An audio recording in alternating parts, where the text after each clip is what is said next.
రాజమండ్రిలో సిపిఐ శ్రేణులు అనుబంధ సంఘాల నేతలు ఆందోళన దిగారు. రూరల్ ప్రాంతంలో ఉన్న 26 ఎకరాల ప్రభుత్వ భూమిలో పేదలకు ఇళ్ల పట్టాల పంపిణీ చేయాలని డిమాండ్ చేశారు. సిపిఐ రాష్ట్ర కార్యదర్శి రామకృష్ణ ఆధ్వర్యంలో భారీ ఎత్తున నిరసన కార్యక్రమం చేపట్టారు. రూరల్లో పేదలకు 3 సెంట్ల ఇళ్ల స్థలం మంజూరు చేస్తామని ఎన్నికలకు ముందు కూటమి నేతలు ప్రకటించారని గుర్తు చేశారు. దీనిపై మరింత సమాచారం మా కరెస్పాండెంట్ హరీష్ అందిస్తారు.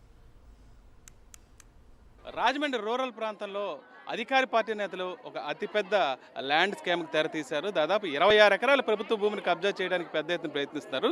దీంతో సిపిఐ అదేవిధంగా దాని అనుబంధ సంఘాలు కూడా ఈ భూమిని ఖచ్చితంగా ఏదైతే ప్రభుత్వం చెప్పిందో పేద ప్రజలకు పట్టాల కింద అందించాలని డిమాండ్ చేస్తున్నారు. ఈరోజు పెద్ద ఎత్తున ఇక్కడ సిపిఐ అనుబంధ సంఘాలు అదేవిధంగా స్థానికులు కూడా పెద్ద సంఖ్యలో తరలి రావడం జరిగింది. సార్ చెప్పండి, గతంలో ఎన్నికల్లో హామీ ఇచ్చారు 80% ఇస్తామని. రాజమండ్రి రూరల్లో చూస్తే 26 ఎకరాల ప్రభుత్వ భూమి ఉంది. దీన్ని వేరు పేర్లతో ప్రైవేట్ వ్యక్తులు తీసుకుందామని ప్రయత్నాలు చేస్తున్నారు. ఏం జరుగుద్ది, ఏం చేయబోతున్నారు? ఇవాళ ప్రభుత్వానికి కోరేంత ఒక్కటే. ఎందుకంటే ముఖ్యమంత్రి చంద్రబాబు నాయుడు గారు పదే చెప్పారు, ప్రజలు కూడా నమ్మారు, అందుకోసం ప్రజలు అధికారం ఇచ్చారు. ఇవాళ మేము ప్రభుత్వాన్ని కోరేది ఏమంటే, అధికారంలోకి వచ్చిన తర్వాత కూడా ముఖ్యమంత్రి గారు క్యాబినెట్లో ఈ అంశం పైన మాట్లాడారు కాబట్టి ప్రజలకు హోప్స్ పెరిగినాయి, మాకు ఖచ్చితంగా వస్తాయని.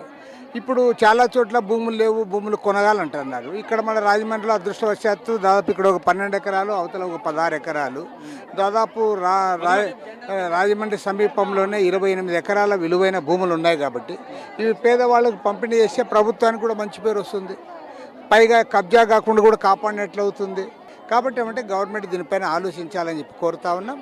తప్పకుండా ఈ అంశాలన్నింటి కూడా రెవెన్యూ మంత్రి గారి దృష్టికి తెస్తాం.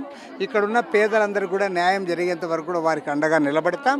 ఖచ్చితంగా కమ్యూనిస్ట్ పార్టీ భూమి కోసం, భుక్తి కోసం పోరాడే పార్టీ, ఎర్రజెండా పార్టీగా మేము పేదల తరఫున ఉండి చివరి వరకు ఈ పోరాటాన్ని కొనసాగిస్తాం. కొంతమంది వాళ్ళకు తెలుసు, కొంతమంది భూ కబ్జాదారులు ఇటీవల 3 నెలల కాలంలో పలుమారు సార్లు రాత్రి వేళ అర్ధరాత్రి వేళ కూడా వచ్చి సైట్ చూసుకుని విజయవాడ వెళ్ళి వాళ్ళు లీజు పేరుతో, ఒక సంవత్సరం లీజు పేరుతో దీన్ని కబ్జా చేయాలని చూస్తున్నారు. ఒకటే, పేదలందరూ పట్టణాల్లో వచ్చారు వలసలకి. పొద్దున్న లేచి పాసు పనికి, ఆటో పని, రిక్షా పని, హమాలి పని, ఏదో పని చేసుకోవాలి. వీళ్ళందరికీ ఎక్కడో 50 కిలోమీటర్ దూరం ఇస్తే వీళ్ళందరూ ఎలా బతకగలరు? అందుకే అద్దెలో ఉన్నారు. అందుకని ఈ భూమి వీళ్ళందరికీ చెందుతుంది. ఇది కబ్జా గురవుతా లేదు. ఈ భూమి పేదలకే ఇస్తామని మీరు ఒక మాట చెప్పండి, రేపు కాదు ప్రోగ్రాం మానేస్తామని చెప్పాం. 99 సంవత్సరాలు తీసుకున్నారు. ఇది వాళ్ళకి తెలుసు, వాళ్ళందరికీ తెలుసు. మేము ఒకటే కోరుతున్నాం, ఇది ప్రభుత్వ భూమి, పేదలకే చెందాలి. అందుకనే మేము ఈ రోజున ఇక్కడ కార్యక్రమం పెట్టినటువంటి ఉద్దేశం ఏంటంటే, ఏదైతే ప్రభుత్వ భూమి ఇక్కడ ఉందో ఇది కబ్జాకి గురవుతున్నటువంటి నేపథ్యంలో ఖచ్చితంగా ఈ స్థలాన్ని పేదలకు ఇవ్వాలి.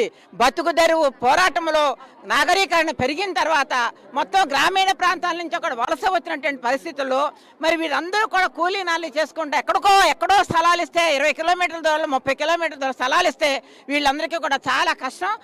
ప్రత్యేకంగా చెప్తున్నారు, 26 ఎకరాల భూమి రాజమండ్రి రూరల్లో ఇక్కడ ఉంది, రాజమండ్రి రూరల్లో ఉంది, అత్యంత విలువైన భూమి. దీన్ని లీజు పేరుతో అధికార పార్టీ నేతలు కాజేసే ప్రయత్నం చేస్తున్నారని, తాము ఎట్టి పరిస్థితుల్లో డిమాండ్ చేసేది పెద్ద సంఖ్యలో జనాన్ని తీసుకొచ్చింది కూడా ఈ భూమి పేదలకే పంచాలని, అదే విషయం మీద కమిషనర్తో సహా ఉన్నతాధికారులంతా ప్రకటన చేయాలని వీళ్ళంతా డిమాండ్ చేస్తున్నారు.